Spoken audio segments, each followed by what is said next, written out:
فكره السؤال اللي بتقوليه ده على فكره انا عايشه في حياتي. no idea how much I'm shaking ان انا بتكلم مع حضرتك دلوقتي. عن self leadership.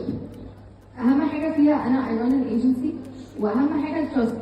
ايه النصيحه ممكن تديها لي في حاجه زي كده في leadership انه how I can keep the trust within the industry change عشان keep reality بتاعت التيم بتاعي. صدفه كنت لسه بقرا امبارح كنت راجع من السفر اشتريت هارفارد بزنس ريفيو ماجازين من المطار فبالصدفه اتس سبيشال اديشن اباوت تراست كانوا بيتكلموا على ان واحده من اهم الكورنر ستونز بتاع بيلدينج تراست از اوثنتسيتي ان الناس تحس انك حقيقي.